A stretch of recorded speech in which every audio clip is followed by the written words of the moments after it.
Okay, something a little bit different this time. So I found a World of Warcraft hardcore server run by fans. So apart from just running Classic, it also has over the top a bunch of achievements that they've added just for a bit of fun. They range from things like never repairing your gear or never equipping an item apart from a sword and shield, all the way through leveling up by only killing boars, very South Park inspired. But I thought it might be interesting to do all of these achievements and see how far we can get. That's no quests, no XP for killing anything.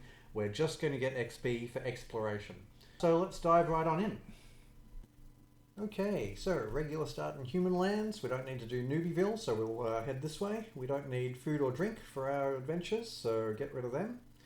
We are going to keep our Frost Shield as a mage. That could be useful for slowing down attackers when we make a mistake, but we don't need any sort of attacking, so we get rid of them as well.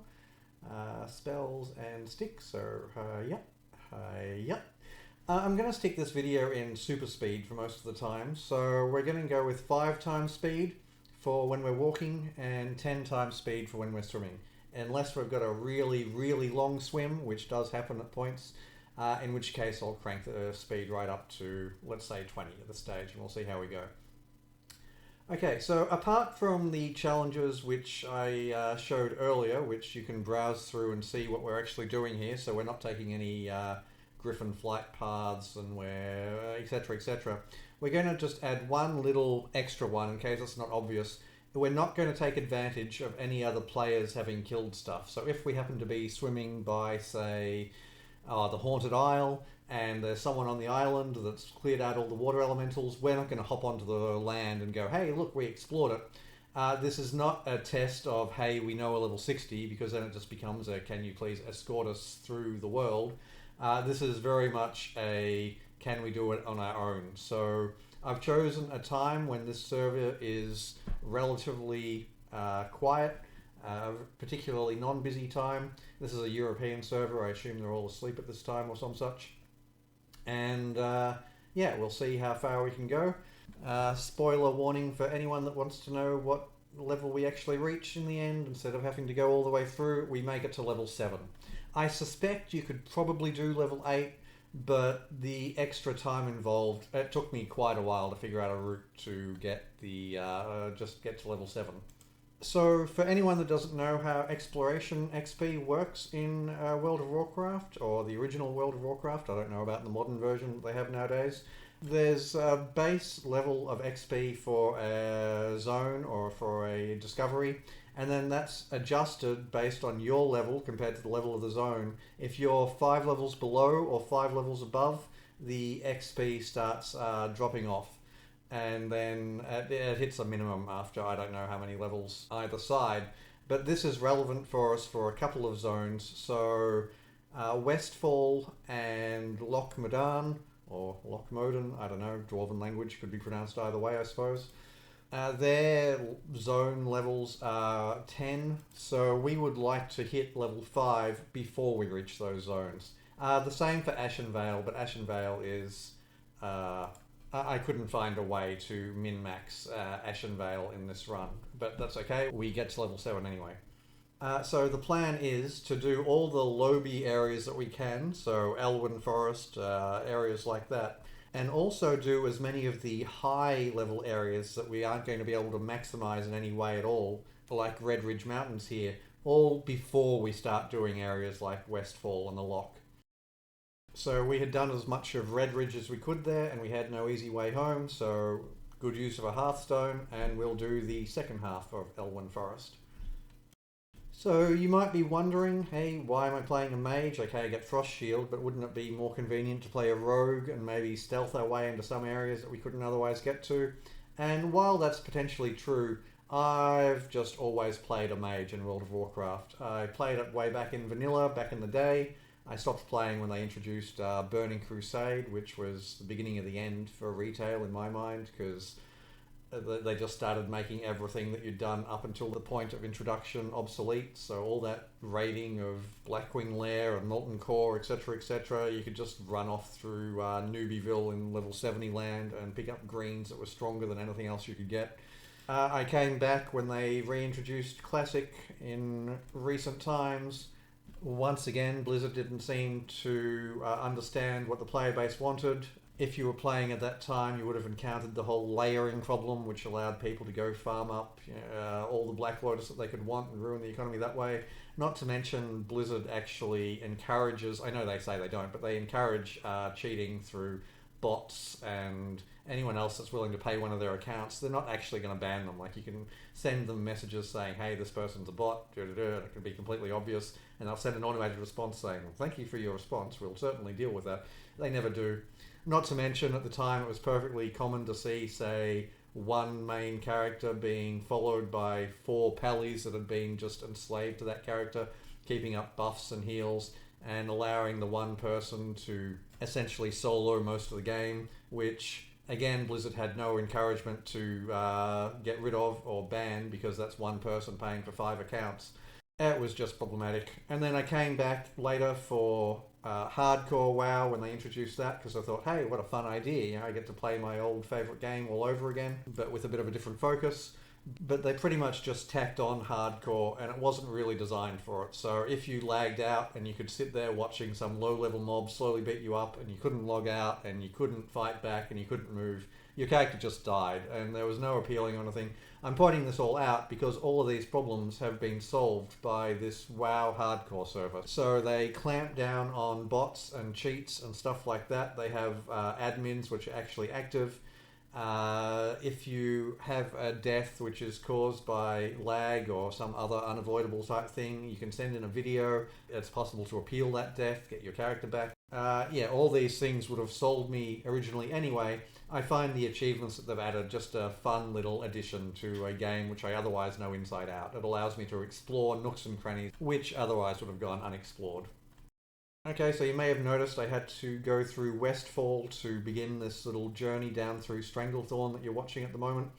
While I did say I was going to save Westfall for later once we hit level 5, to reach the ocean, Westfall is by far the easiest way. In fact, I'm not even sure there is another viable way of reaching the ocean without going through at least a little bit of Westfall. But I did try and minimize the areas that I explored so that I could go back there at a later level and capitalize on the bonus XP.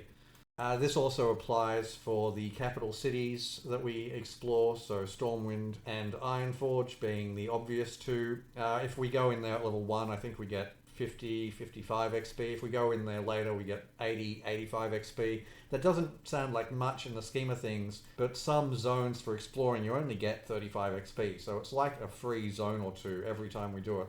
We also are going to be exploring Orgrimmar, or at least touching the very outside of it to get the exploration achievement for it, and we'll also be going to Darnassus in the long run. The pathway that I've taken here, I've put as much of the dangerous stuff as I can early in the run. So Red Ridge Mountains was a good example. I was going through the lake, and there's a rare spawned Squiddick, I think his name is, that can pop up. And I don't really know his patrol routes or even exactly where he spawns or anything like that, so that makes that lake quite dangerous, so we get that over with early. Stranglethorn Vale, there's a rare spawn that can happen around Booty Bay Wildshore area called Ripper, and preparing for this run, like learning the route and figuring out, hey, this is the way that I want to run, Ripper caused me so many deaths. It was just... yeah, he's probably the most dangerous of the rare spawns. There are some others, but if you're curious as to why I do the route that I do, I attempt to put the most dangerous things first and work my way backwards. So swimming into Booty Bay I consider quite a dangerous activity, and so I put it as early in the run as possible. We do actually have to swim through Stranglethorn waters or Booty Bay waters one more time, but because at this stage we don't really want to have to hearth back to Goldshire and then walk through Westfall and swim all the way back down the coast, we do also balance the most dangerous things first with attempting to make our run efficient. So while we're down here, we're going to do as much of the stuff down here as possible, which means we're going to take a boat over to Ratchet, explore the Orklands, Durotar, and a bunch of the Barrens, and then come back and continue our swim past Ripper's potential spawning point, and yeah, that will actually be our longest swim in this run, so I will definitely be fast forwarding that at about Again, I'm going to go with 20 times speed. We'll see how it works out. Okay, so I covered earlier why I'm playing on this server instead of one of the official Blizzard ones. There's also another option, or I should say there's at least one other option that I'm aware of. It goes by the name Turtle WoW. It's got all the same sort of things as this. It's got a hardcore mode, it's got a bunch of achievements that you can choose from. They crack down on bots and cheating as much as possible. The main difference being that Turtle WoW has an active dev team. So over time, they've introduced a couple of new races, a bunch of skill tree changes and balances. They've got some new areas within different zones and a bunch of new quests. And while that's all potentially cool and interesting, this is the version which is closer to the original version of WoW, which is where I have all my fond memories from. And a big part of coming back to WoW time and time again for me is a bit of a nostalgia trip. So certainly no judgment if you want to check out Turtle WoW and that's more your thing, but for me, I'm going to stick with this one. World of Warcraft was actually the game that I helped make my first gaming video in way back when. It wasn't my video, it was someone else's, I just helped make it. It was on how to farm next trash back in the day when you had frost mages solo farming Zul'Gurub and people were looking for different and interesting sort of challenges. Yeah, I might even post a link to it in the description below if I can find it. I'm not sure that it's actually still up. It has been many years, but if it is, then I'll post a link and anyone that's curious can go check it out. Again, not actually my video, but you will recognize Mesbadine the Mage running around because that never changes. Although I think I might have made the bit of a joke where my previous Mesbadine the Mage back 20 years ago had slightly shorter hair or slightly less grey hair. And yeah, whereas this guy has the hair grown out and a little bit wider. Just a little personal joke that I find amusing to keep up over the years. There's actually quite a few of them, so it could be 50 years from now and they re-release Vanilla WoW on whatever the gaming system of choice is in the future, so maybe some big VR WoW release. And I've got a friend that's guaranteed to have mailed me a rotting bear carcass, which is just this joke that we have between ourselves. First one to hop on the system mails the other one a rotting bear carcass in the mail. It was funny the first time, and it seems to get more amusing over time, not less amusing. Anyway, that's possibly a bit more of a glimpse into the way my mind works than anyone was actually looking for, so maybe I'll stop getting so sidetracked for a minute and get back to covering what my tune is up to here. So I just ran up the back of Tiragard Keep. You might be wondering why, as there's no XP to be gained by running up the back, and that's true, but quite often you can find a chest, just a low-level chest up the back. I didn't find one this time. There must have been a low-level horde go through the area recently and clear it out. The chest, it can have a whole lot of miscellaneous stuff in it that you can sell off for cash, but it can also have some healing potions, and these can be invaluable for a long run like this. I also stopped off, you might have noticed, at the Gurubashi Arena earlier in Stranglethorn, just to see if the arena chest was there. It wasn't, someone had claimed it. That happens on a busy server. But yeah, anywhere I can look for a chest with healing potions is useful. This run is actually pretty smooth. I got attacked by a mangy wolf at the start. I think there was a scorpion which chased me around when I first got out of the waters in Durotar. The only time I get into trouble is against a corrupted surf crawler about 2 minutes from now. In fact, it's that one that I'm just running past now. On the way back from this swim, he gives me a bit of trouble, and that's my own fault for misjudging the aggro radius around him. That's something to keep an eye out for, actually, if you decide to try your own pacifist run. The aggro radius of different beasties, they're not all the same, so a good example would be, say, bears. Bears have a very small aggro radius for their level compared to what you might expect, whereas a crocolisk will have a massive aggro radius compared to their level. So it is a good idea to get a feel for any beastie that you're going to be running past a lot, just to see how far you can push the boundaries. You don't really want to be doing a, say, 6-hour run only to find that, hey, actually moonstalkers or something like that have a bigger aggro radius than you expect, and that's the end of your run. The surf crawler caught me by surprise because, well, I don't run past many of them, and I tend to give a much wider radius to things in the water because, well, there's a lot more room you can afford to. So yeah, running down the beach and the pygmy surf crawler catching me by surprise caught me off guard a little. That's the sort of time which it would be nice to have a healing potion for, just as a backup, a layer of defense on top of our frost shield, just to give us a chance to get away in those occasions. Other than that, you might notice that I do actually open every barrel of milk food crate that I run past. There is another reason for wanting a little bit of cash, because we can't get it normally from killing monsters or doing quests, so we really have to scavenge for our money.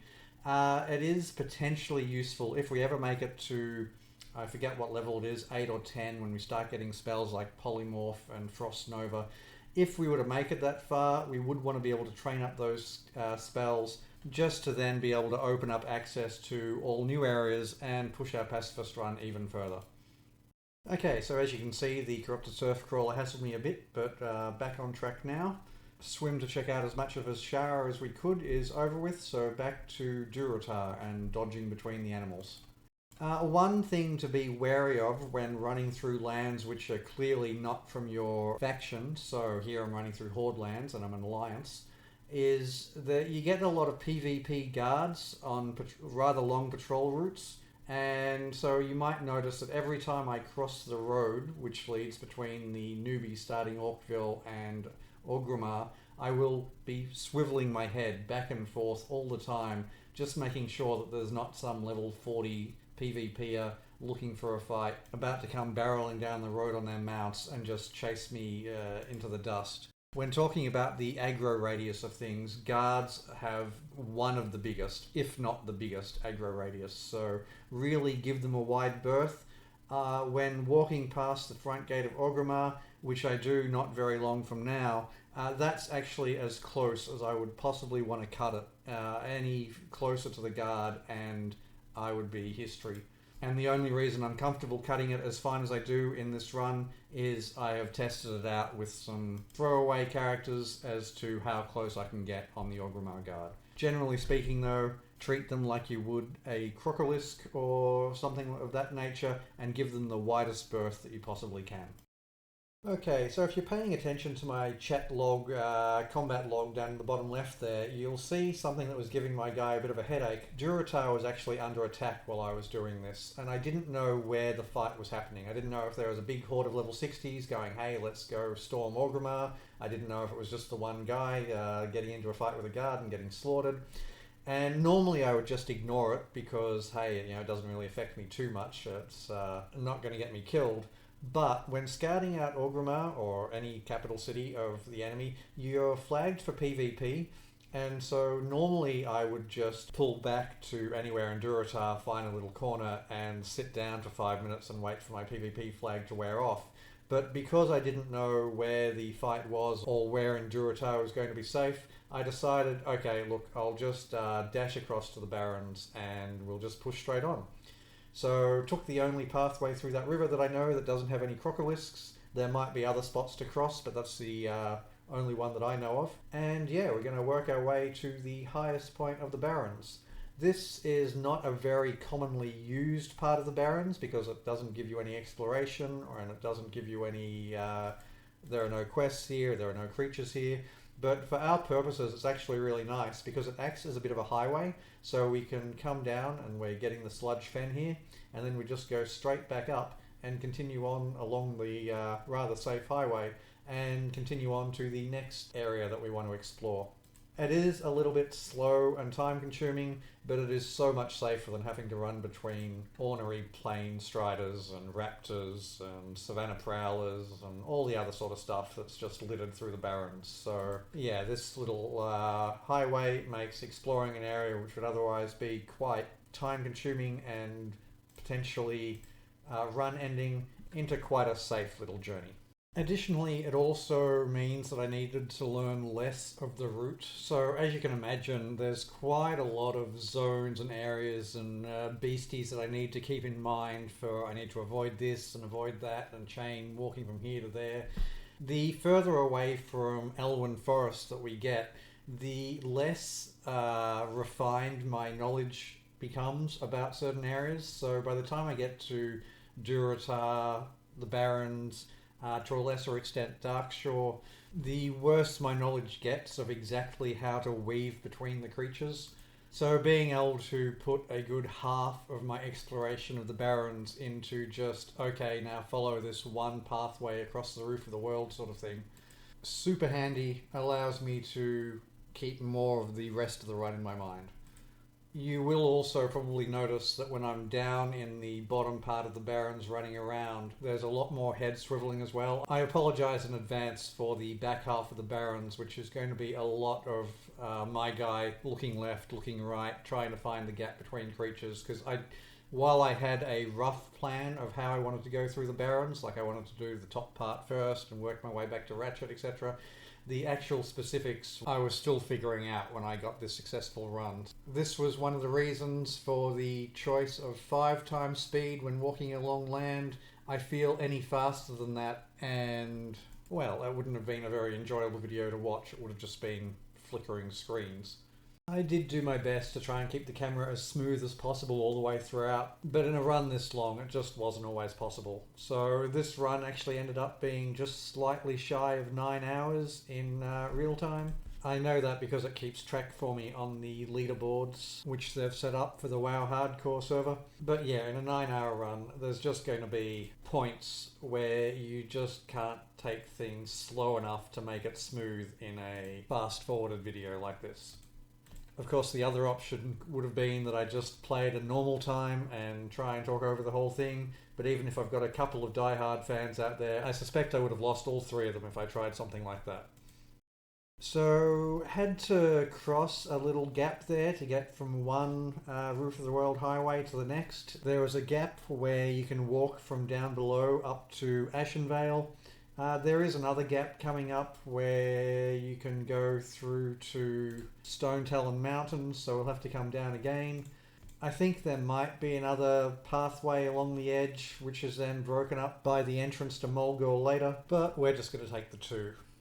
So I mentioned in passing that they have leaderboards for the achievements on WoW Hardcore. For anyone that's actually planning on doing this run themselves or any of the achievements and actually cares about their name on the leaderboards, 2 little things that you might want to know about in advance.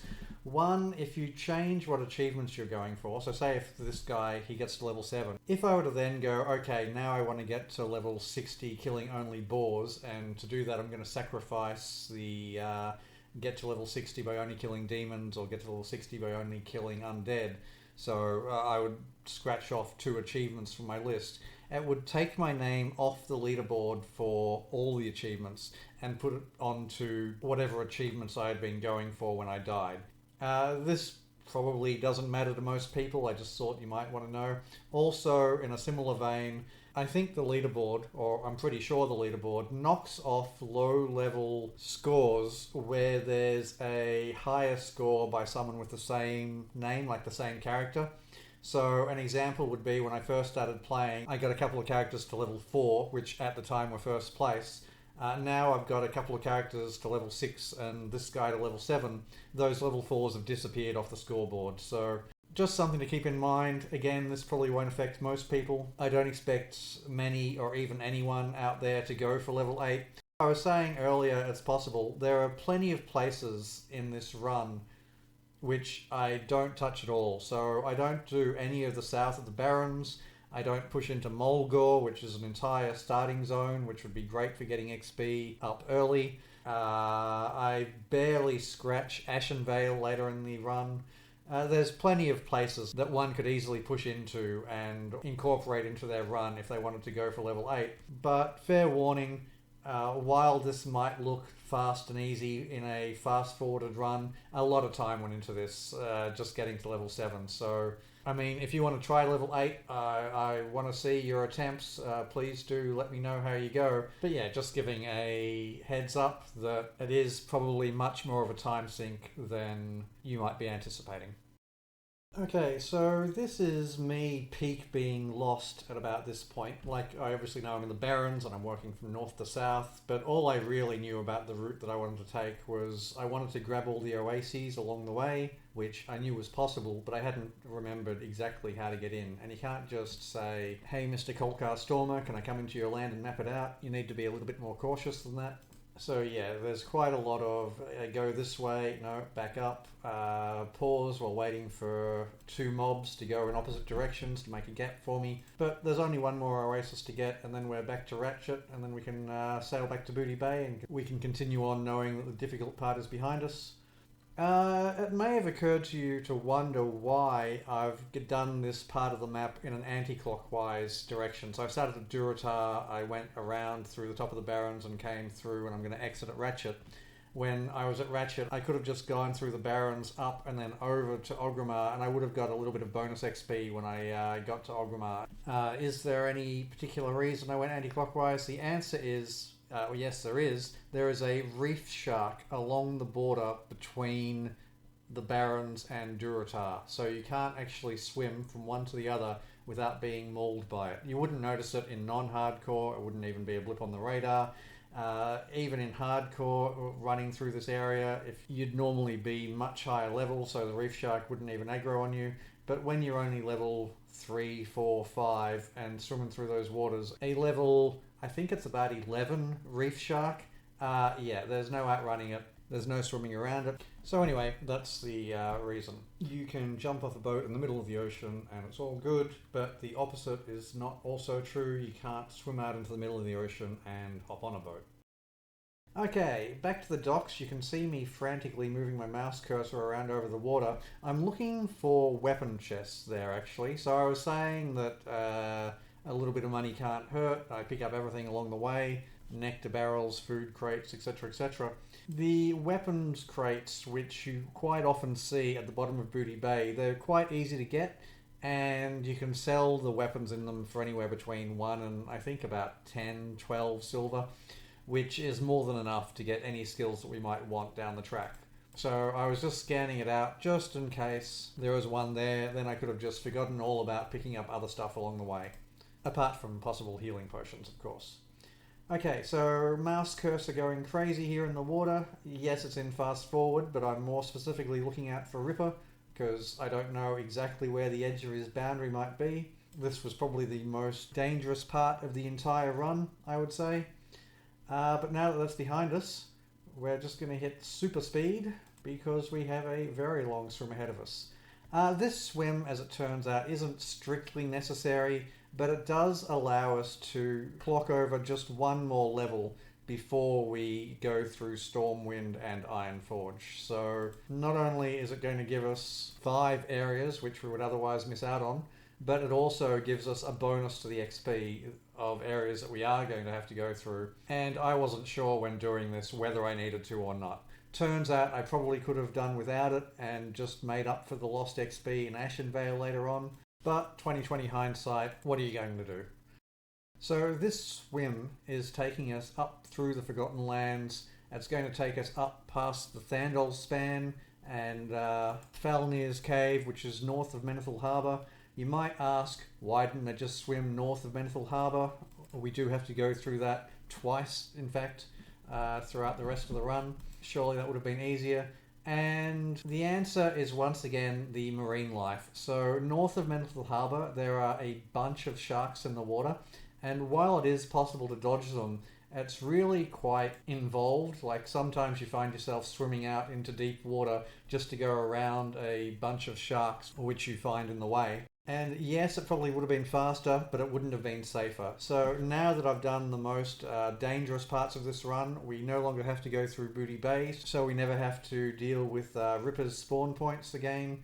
We've done the Barrens and Durotar, which are essentially horde lands and just a mess of creatures, which I don't know very well. I'd rather not risk anything happening to this character. From now on, we're playing things extremely safe. Okay, I say that there is a part later on which it probably doesn't look very safe, so I should probably say from now on we're doing things which we know very well. No risks, no new areas, just seeing what level we can get to. And again, it turns out 7 is the answer. Or at least, it is for now. So, approaching the halfway point of the video here, I figure anyone still watching at this stage is probably in it for the long haul, going to watch the whole thing. I have a little bit of a request to make. So, I've been making these videos for a little while now, and I'd like to think that I've been getting better at the editing process and all that sort of jazz. When I first tried sticking fast forward in a video, it pretty much fritzed out the sound. My older videos, the sound didn't always line up with what was happening on the screen, etc, etc. Anyway, I realise people have their own opinions about whatever I'm talking about, so say whenever I make a Path of Exile video, there's always going to be a bunch of people out there that go, no, that's not right, this is the way you play that class, or something like that. And even in this video, I bagged Blizzard for a bit, and I mean, I feel they deserve it, but there's going to be people out there that are die-hard supporters of Blizzard that play retail that might just jump to the dislike button. But normally, or in fact for all the videos up until the last one, the likes have generally outnumbered the dislikes by a fair bit. My last video, that was the opposite. There were many more dislikes than there were likes, and honestly, I'm a bit mystified as to why. So just a bit of a request, if you're watching the whole video, and you're going to leave a dislike, leave me a comment and just let me know why. I'm perfectly happy to take some feedback, change some of the stuff I'm doing. Again, at this stage I'm only doing these for fun, it's not like a business or anything, so very much would like to be able to refine my video editing skills. But yeah, can't really fix what's wrong unless I know what the actual problem is. So anyway, just a bit of a request for anyone that's watching the whole video all the way through. Obviously there's nothing I can do about people that watch 5 seconds, skip to the end and go, yep, I've watched that, and leave a like or dislike. I'm not about to start making 5-second TikTok videos. But yeah, if you've watched any of my old videos, you probably would have seen all sorts of problems that I've figured out ways around. Like, in my very first Elden Ring video, I had background sounds happening all the way through the video. Now I can...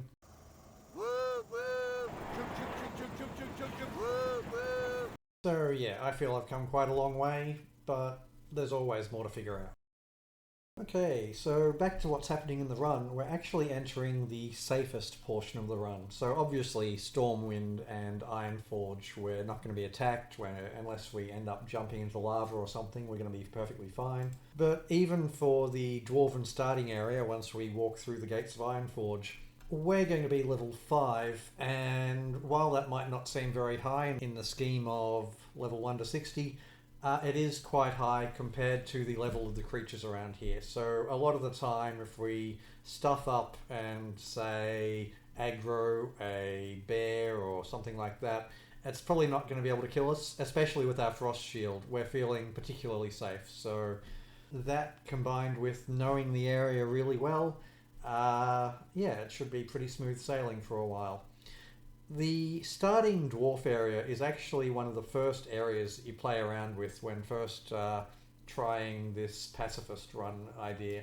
Or at least it was for me. You run around Elwyn Forest, you're like, okay, now I'll run off through the Deep Run Tram, through dwarf starting lands, and that should be the next safest area, and you work your way up. And even if those runs don't end up counting for anything, because of course that's not maximizing your XP, as I was talking about earlier, it does still give plenty of practice for running through this area with particularly low level toons. Again, all a scale thing. This is probably the only time that you might hear of a level 5 toon feeling like he's over leveled for the area he's running through, but first time for everything. Okay, so I'm probably not going to make many World of Warcraft videos as time goes on, as it's a very well covered game in the scheme of things. There's not really much new stuff to explore. So I might take this opportunity to share with you the easiest way to start a fight with any mage that you come across. Possibly not any mage, but certainly the vast majority. They get hot under the collar when you start talking about it. Just tell them that Frost build is not the most damaging build. Now, I know that the meta out there is Frost. It always has been. It probably always will be. And don't get me wrong, Frost for farming up mobs or general sort of PvE, Frost is great. Can't be beaten. You Blizzard, you Cone of Cold. This is how you farm up Zul'Gurub, a 10 or 20 man raid dungeon, just solo. Yeah, Ice is the way to go. When it comes to PvP, Some ice mages might say, well, we've got the most tricks to get out of trouble. We've got Ice Block and Frost Nova and all that sort of stuff. But they're not actually the best at PvP. If you're curious what makes the best PvP mage, I recommend an item that drops off a side boss in Karazhan. So it wasn't back in Vanilla, it was just before they released Burning Crusade. They introduced the dungeon Karazhan. And yeah, I think it was a trinket that builds up charges as you're hit and then releases them, and you can build around it, and it's phenomenal in blood gulches and stuff like that. But what I'm talking about is in raids. So if you're in a 40-man group against, say, Molten Core or Blackwing Lair or one of the big ones, or even if you're just in a 5-man party and you've got another mage on the team, Frost is consistent and crits a lot, but it is not the most damaging build in the game. And again, just saying those words will get a lot of mages riled up. So to defend the statement, the main set of items that you're going for back in Vanilla and Classic is your set of Tier 2. You get it mainly from Blackwing Lair. I think there might be some pieces that drop in Molten Core, maybe. Anyway, the main bonus of the mage set is you get a percentage of your spells become instant cast. Now, as a Frost Mage, this is a nice bonus. You squeeze out an extra Frostbolt, you do a little bit more damage, and everyone's happy. But as a well-designed Arcane with a splash of Fire Mage, you can ensure that every free cast you get is a Pyroblast. On that Pyroblast, you can add Ignite as one of the talents that you take to get there. So if it crits, you're doing a whole lot of burning damage. And while we're not specialised in crit the way Ice Mages are, we do crit a lot. With high-end gear, you're still critting plenty. So if you're casting a whole bunch of Pyroblasts, which I'll get to in a second, yes, some of them are going to crit, and the extra 8% damage off the crits that they burn to the tune to over, I think it's 4 seconds, that starts to add up quite a lot.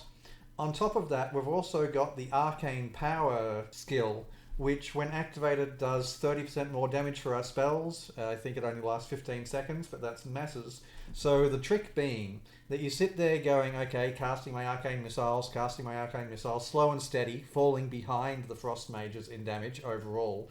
But then we get a trigger that goes, okay, our next spell is free. We go, okay, now I'm going to activate my Arcane Power. I've got 15 seconds. We're going to Pyroblast. We're going to activate our instant cast spell, which is another one that we get with our Presence of Mind, which we get on the way to Arcane Power. We pop a Fire Blast, another Pyroblast. We've cast 3 spells. I think that gives us about a 1 in 3 chance of squeezing out an extra Pyroblast. If not, that's okay. We go back to Arcane Missiles and Fire Blast. Chances are very strong that we get off another Pyroblast in the time before our Arcane Power wears off. And when we're talking 3 or 4 Pyroblasts, of which, let's say, 1 or 2 of them crit for an extra chunk of damage, suddenly the Frost Mage's constant Frostbolting starts to wane in comparison. Now again, this is an end game setup. You can't just exploit the build without the gear, so you have to get the full set of Tier 2 first, which, okay, you can argue, hey, what's stronger up until then? But for endgame builds, I can assure you that Frost is not stronger than a properly built Arcane Fire Mage. And yeah, do with that info as you will. Next time the mage is letting you down, suggest maybe, hey, you've gotten the wrong build, and watch them throw a tantrum. It's actually happened, so I don't know if that's funny or sad. Other things to consider with it, in fights against, say, Onyxia, where there's distinctly phases where you don't want the majority of the group doing large amounts of damage because you want the tank to be getting aggro, it is possible to hold back, because just arcane missiles or wands or whatever it is. And then when the raid calls for, okay, now burst it down, do all the damage that you can, Arcane Mages do actually have the burst capacity. Arcane Power means that we can switch into high gear when we want to. We don't have to always be using our Arcane Power whenever we have the ability to. But having it there means that when we want to be doing most damage, we can. Although, again, we're probably doing most damage anyway just because every free spell is a Pyroblast. And I think it's 1 in 10. 1 in 10 does not sound like a lot of free Pyroblasts, but I assure you it is. Not to mention we actually have the mana to soak it. So you might argue, well, why wouldn't you just go Frost with a splash of fire then? And that way you could still be getting the Pyroblasts and have the best of both worlds. And sure, you could try that, but the mana cost is actually a little bit extreme. So Frost builds get away with being able to cast indefinitely because of their Frost channeling, which reduces the cost of Frost spells by, I think, 5%. They might have some other tricks, like you assume in a big fight you're going to have buffs from Pallies and mana potions and all that sort of stuff. But the Pyroblasts do start adding up for a Frost build, compared to an Arcane build that has, one, a bigger mana bar with their Arcane Mind, a bunch of extra mana to work from, and two, 1 in every 10 spells is free with their Arcane Concentration. And anyway, play around with it. If you're a mage and you're at endgame and you're looking for something interesting to try, I do suggest respecking. Try building around your gear rather than just having the gear's bonus be, well, a bonus. And yeah, you might be surprised as to just how much damage you can do. Again, for PvE, Frost does still win. No one's arguing that. The chill effect and possibly freezes if you've gone down that route, incredibly powerful. But yeah, a well-built Pom Pyro build, Presence of Mind and Pyroblast, for those that aren't super knowledgeable on mages, it's the most damage you're going to get. Oh, and hey, if you actually do start telling a mage this and they start arguing and throwing a tantrum, share your experiences. I find those stories hilarious. It's always funny to present the mages with the facts and then watch them go, but hang on, this is the meta. Everyone knows this is the meta. So yeah, I might stop there and leave any further trouble stirring with that information in your hands, but do let me know how it goes. Okay, so even in fast forward you can see I'm waiting quite a while for this Coyote and Flesh Ripper to give me the space to squeeze through. I probably could have gone through earlier, but this many hours into a run, I figure it can't hurt to wait for them to be at absolute maximum distance away from each other, so the guy on the right going right, the guy on the left going left, before I squeeze through the middle, because I know I can make it when they're that far apart, whereas I'm only like 90% sure I can make it when they're not. And yeah, it's just not worth taking the risk for an extra minute or two. Slow and steady gets the race done. So we're finally exploring the whole of Westfall now that we're here. It actually would have been more efficient to explore it the next time that we come through Westfall, which turns out to be the last time. I didn't know that at this stage. I was still thinking I can get away with just exploring Westfall here, making the swim to Menthil Harbour once, and then maybe I'll hit level 7 like that. Turns out, no, I needed to swim up to Menthil Harbour again later, so live and learn. It only would have been an extra 5 XP an area in Westfall, so we're talking maybe 40 or 45 XP that I missed out on.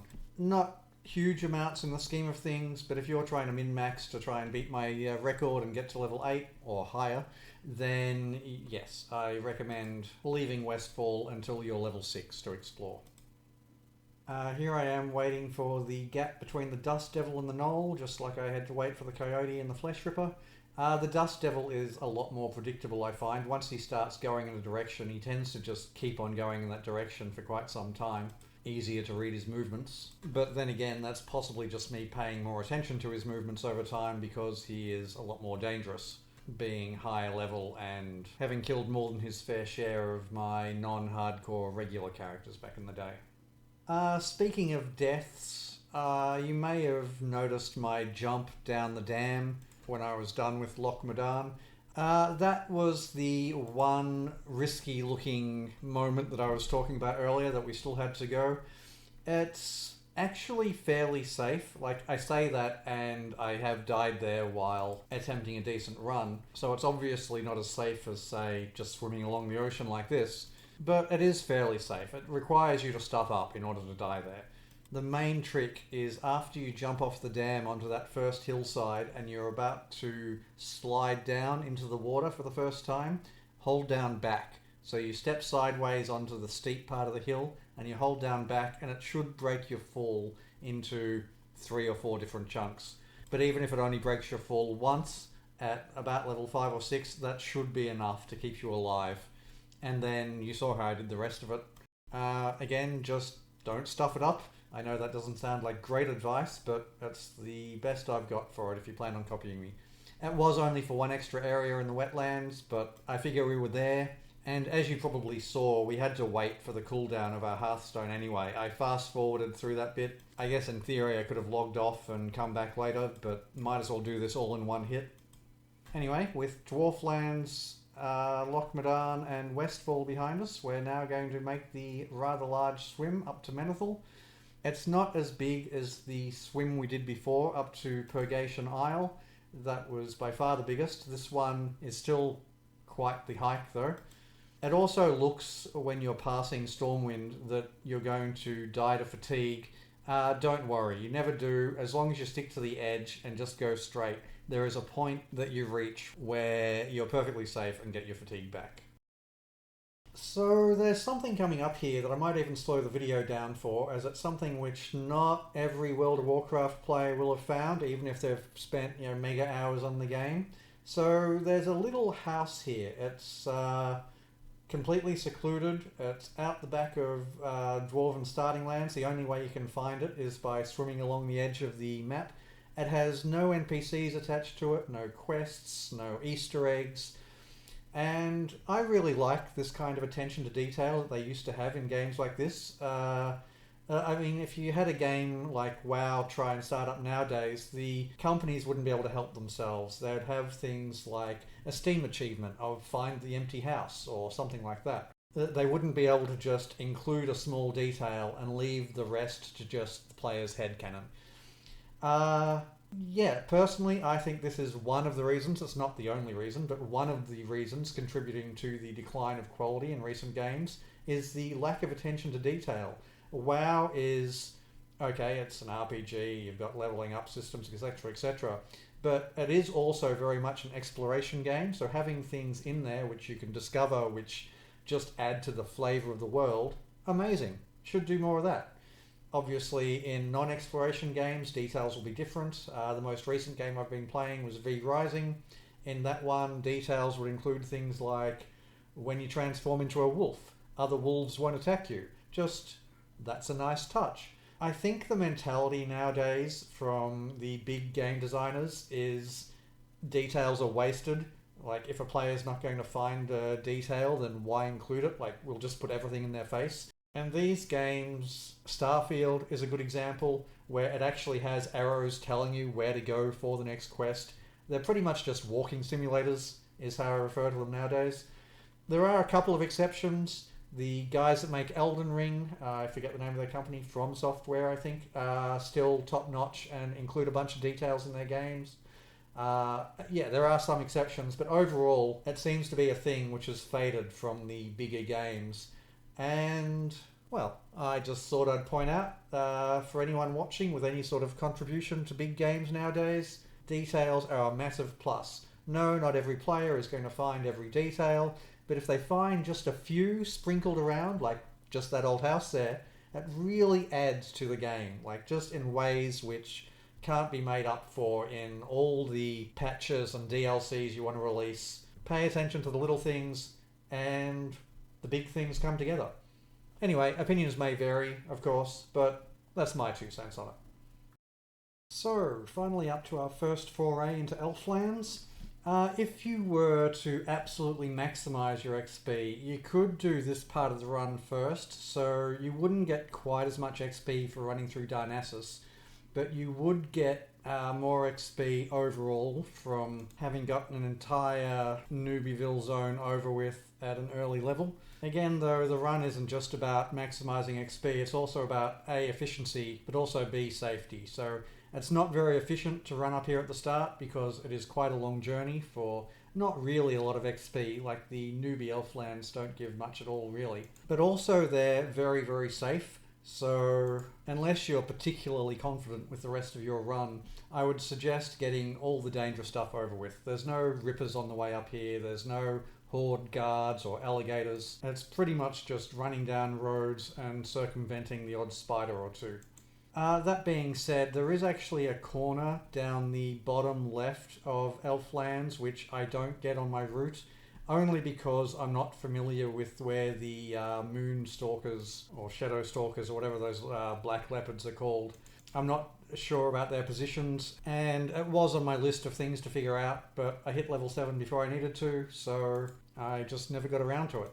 Just another area on the list of potential ones you might want to take if you're aiming for 8 and up.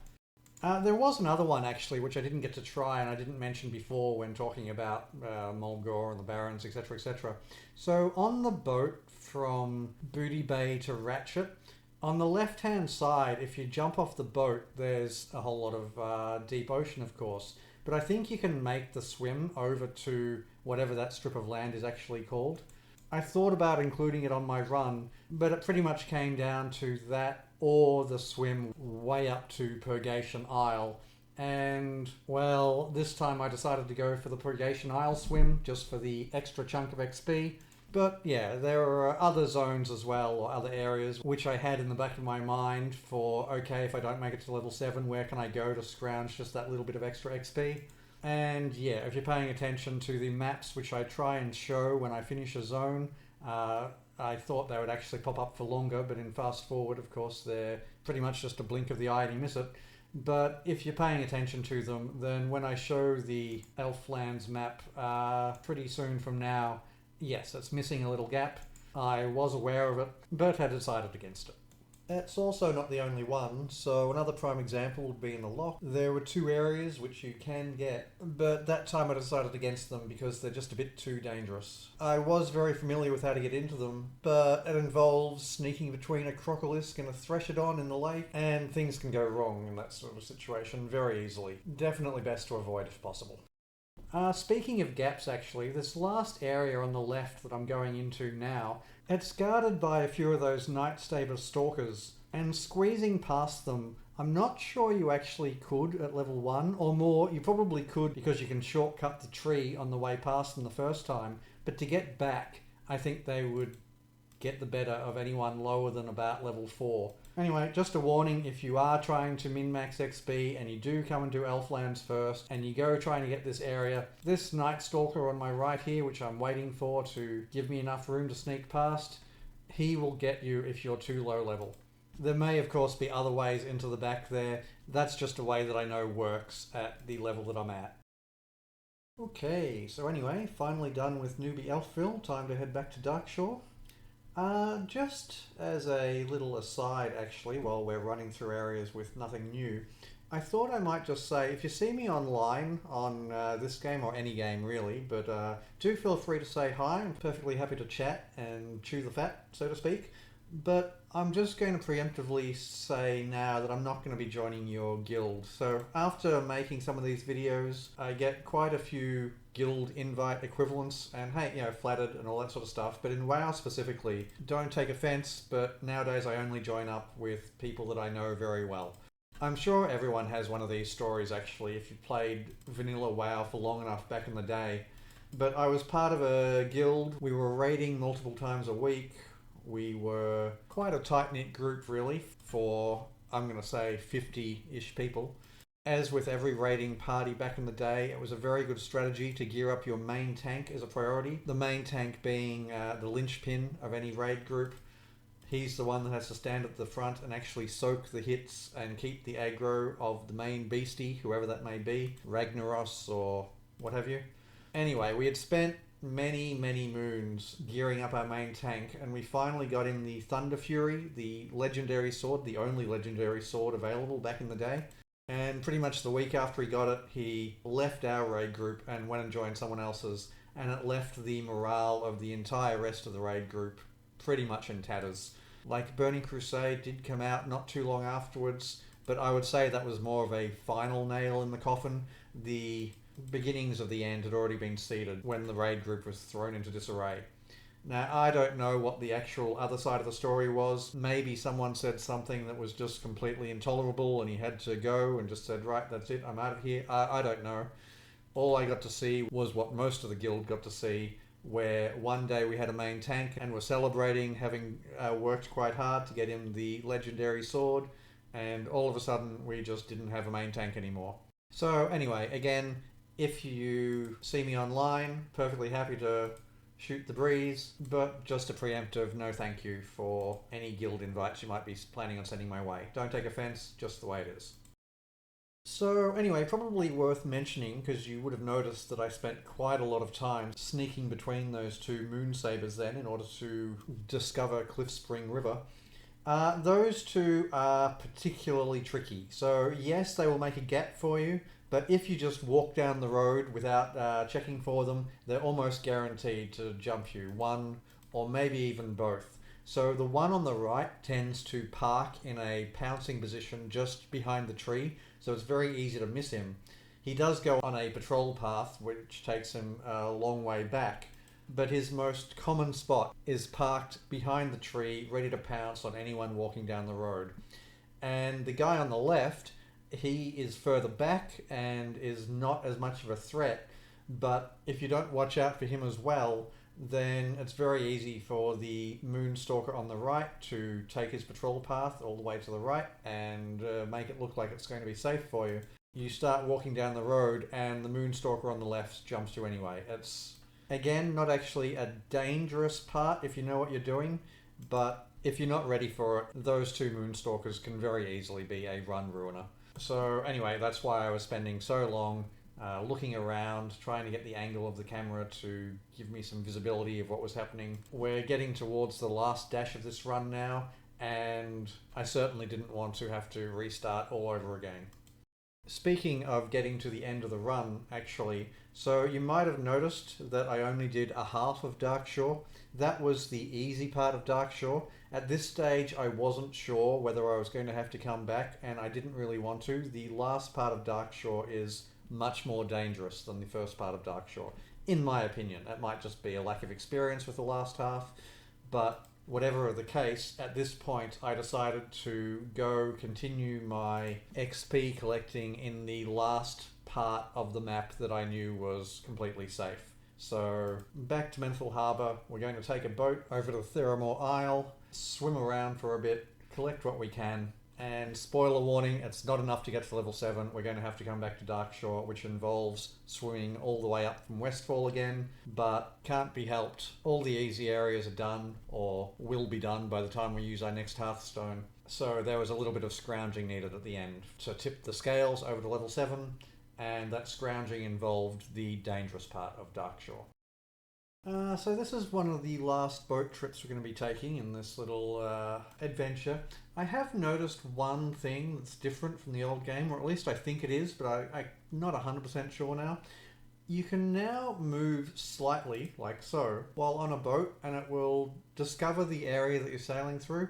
I'm pretty sure that's actually a mistake. I think in the old WoW, you had to wait until you were off a boat in order to explore anything. It has been over 20 years though, so that could just be my memory playing tricks. And even if that was the case, it's only a small mistake with this current version. I'm sure most people wouldn't even notice, but I thought I'd mention it anyway. Okay, so our swim begins. We're heading all the way up to Northwatch via Alcaz Island. The main thing to be aware of while making this swim is the murlocs on the islands that we're swimming past. Give them a nice wide berth. They've actually got quite a large aggro radius compared to what you might expect, especially when compared to the underwater hydra of Alcaz Island, which you will see while swimming along this path if you look out to the side. They've actually got quite a small aggro radius compared to what you might expect. They'll probably kill you faster than murlocs if you go pick a fight with them, but you do actually have to swim up quite close. Keeping an eye out for sharks as I swim past the Theramore deserter boat. That's actually another one of those attention to detail additions to the game, which I give a thumbs up to for old World of Warcraft. That boat, I spent hours back in the day trying to find a way onto it. So you can't swim up to it and just board normally, or at least if you can, then I must have missed an opening somewhere. The only way that I know that you can get up to it is to start from a particularly high place, like the top of one of those highways that we took in the Barrens, and then jump off and featherfall way out to sea and just hope that your aim is good enough. If anyone knows a way to get onto the boat that doesn't involve something like that, let me know. I'd be curious. Just one of those things that I only ever think about when I'm actually swimming past, which is pretty rarely in the scheme of things. Like maybe it's an advanced Horde quest that I don't know about. I never did play much Horde. There was a cooking recipe that you could only get when you were Horde, which I used to play long enough to get, and then stick on the Booty Bay auction house and let my main character buy it just to get all the cooking recipes. Why not? Just another thing to collect. But yeah, that boat, that's always been a bit of a mystery, at least to me. Okay, walking up to get 1,000 Needles. It's a one-stop exploration. We get the entire area just by touching the edge, which is convenient. And then back to finish off as much of Tanaris as we can. We stick very much to the roads and the water in Tanaris. Going off track just feels a bit too dangerous. There's basilisks, there's scorpions, there's hounds, whatever they're actually called. And yeah, it's quite a high level area, and weaving between them at our level, trying to find an extra spot that we can get XP from, it seems a bit too dangerous for the time investment. I'm sure on a really extreme pacifism run, yes, you would have to actually explore a bit further than I have. And if my Darkshore and Ashenvale exploration didn't turn out to be enough to make it to the next level, I would have considered coming down here again and trying to push the boundaries of where I could make it to. But conveniently that didn't turn out to be necessary. Well, I say that actually just around this corner up here, I do toy with the idea of pushing further than I have around in the water. So I get Lostriga's Cove, and you'll see me checking the map and having a look at, can I make it to this area? I step out into the water and the first thing I find is a shark. So screw that idea. I'm not going to go playing with sharks. That's why we did the Purgation Isle swim earlier, was so that we didn't have to deal with the sharks north of Menethil Harbour. They're just a menace. Frost shield or not, they're going to outpace you, and there's really nothing you can do about it. So our last Hearthstone, we're going to run back through Westfall via the route which you should be quite familiar with by now, and the last leg of our journey begins. I will admit to making things up just a little bit at this stage of the run. I wasn't sure how many bars of XP short I would be after teleporting away from Tanaris. If it had been only 1 or maybe even 2 bars, I'd probably head down to Ratchet and the Barrens and try and scrounge up the last XP I need for the level down there.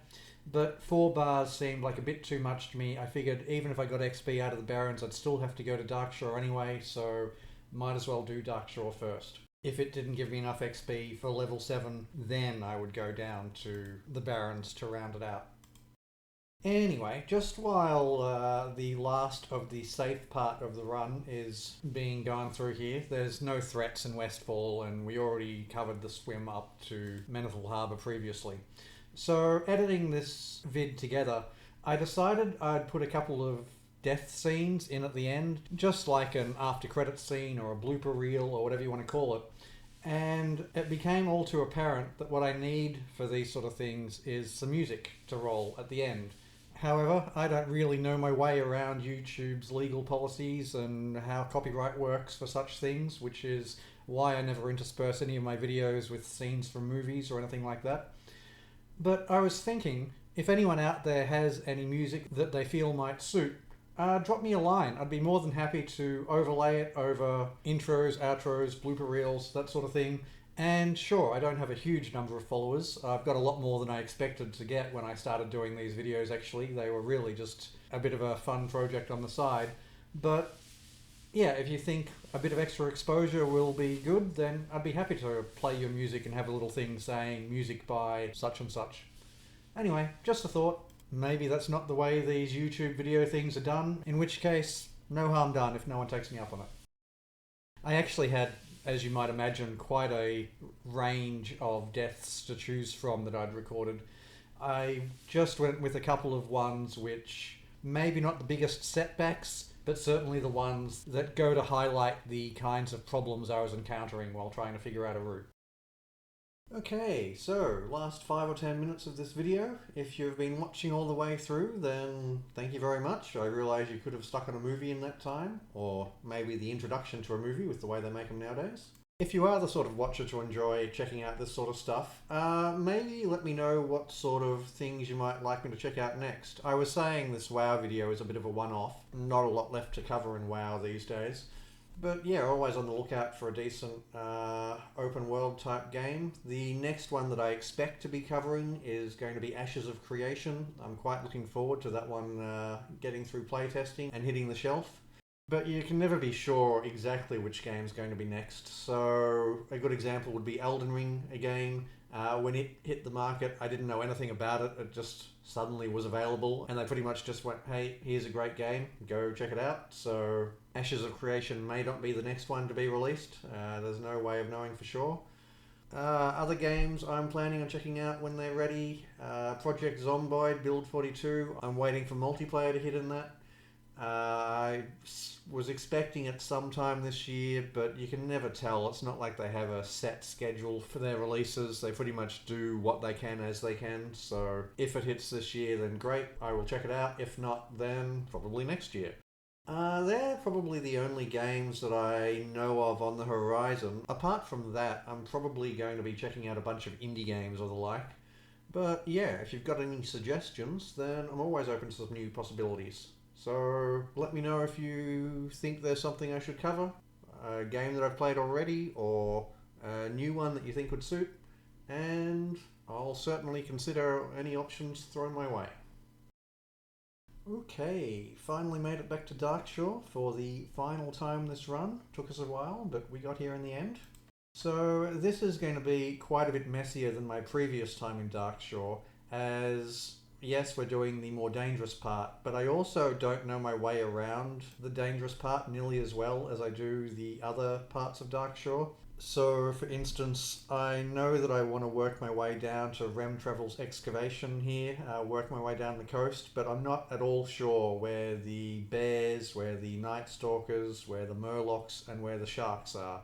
So, coming up here, for instance, I go, there's a group of murlocs. I think I'll go in via land and try and circumvent them that way. I get in just a little way and I'm like, actually, I don't see a way through, so I have to go all the way back and work my way around in the water. Messy, and it makes for a little bit of a jumpier video in fast forward, but can't be helped, you're seeing me figure this out a little bit on the fly as I go. Still picking up weapon crates and food crates and such. Still with the dream of having skills that are actually worthwhile to learn.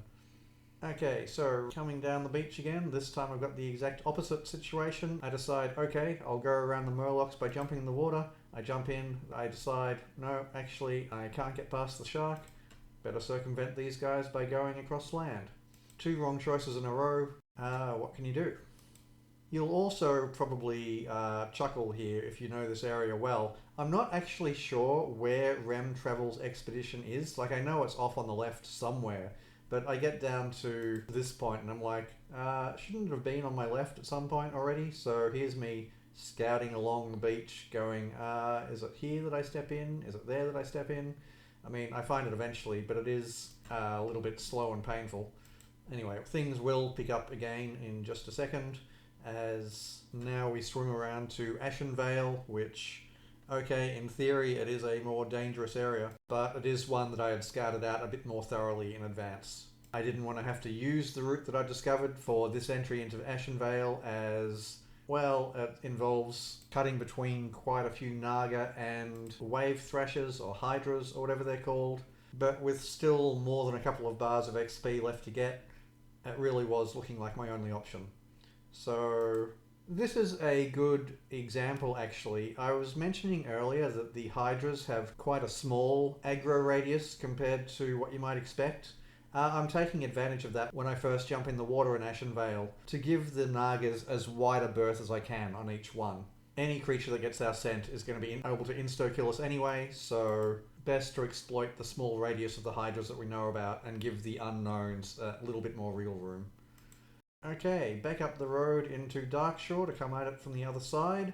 This is to avoid a Moonstalker on the road, which, I mean, maybe there was a way past him that I don't know about, but it just seemed a little bit too dangerous. So doing the top half of Darkshore from above and the bottom half of Darkshore from below just seemed to make more sense.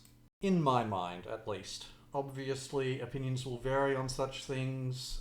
If you think that come time for your pacifism run that you can do the whole of Darkshore north to south more safely without going around the edge through Ashen Vale, then absolutely, go for it. Going past the Flame of Darkshore here, that's just a seasonal event for anyone that's not familiar with it. I'm not sure when they introduced it back in the day, but it's just one of those things they throw in like the Christmas events and the Halloween events and etc, etc. I don't remember there being anything in particular attached to the event, though funny story actually. There was an event back in the day, and I apologise I don't know which one it was, where you got a tree costume and you could wear the tree costume whenever you wanted and you'd, well, turn into a tree. You couldn't move, but people couldn't get past you. I remember a very funny thing back in the days when Ironforge was the centre of the entire universe in Azeroth. Nowadays, I think the hub has moved to Stormwind for some reason. Don't quote me on that, but that's where everyone seems to hang out. But back in the days, it was definitely Ironforge. Yeah, there was a group of 5 or 6 people that got the tree costume, stood in front of the auction house entrance, turned into trees, quaffed the potions from, I think it might have been left over from the Halloween event. They made you big for a certain amount of time anyway, so the trees grew to stupid size, and no one could get in and out of the auction house. And, I mean, okay, yes, that sounds annoying for regular players. They have to port to Stormwind and do all their trading elsewhere. But it was hilarious to see the bots that just didn't know what to do. So even back when WoW was just starting out, it still had a bot problem. And there were quite a few that weren't necessarily gold farmers. They would just go to the auction house and buy cheap and sell high and then send their money off to whichever character it was that was actually the hub of the operation. And yes, it was very funny to see all these bots that would just keep on walking into the trees, not saying anything, not changing their direction, just assuming that if they keep on walking, they're going to reach the auction house. Kind of satisfying, and I thought it was amusing anyway, so I thought I'd share. Okay, up to the very final end of the trip now, the journey through Ashen Vale. So here I know the opening couple of areas that I can claim some XP from, but I'm not sure of all of them. So my plan, because I was so close to the level up now, was to pretty much stick to the road as much as possible. I do veer off at Maestra's post to go get Lake Feletham, but apart from that, I stick to the road as much as possible. I know there's an outpost down if I follow it past Astronar far enough, and I was sort of hoping I might be able to pick up the odd area on the side or two. But yeah, this close to 7, it was distinctly a road journey for as much as possible from now on.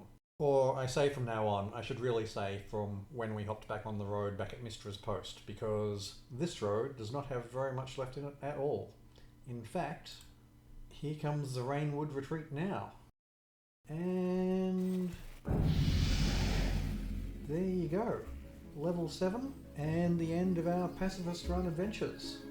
Hopefully you found something vaguely useful in this video. If you've got any questions, do feel free to leave them below, and I promise to get back to you before too long. Otherwise, good luck with your own adventures. Let me know how your pacifism runs go if you actually do try one. I'd be curious to hear your stories, trade some tales of lost characters maybe. And yeah, otherwise, maybe I'll catch you around the world of Azeroth sometime. See ya.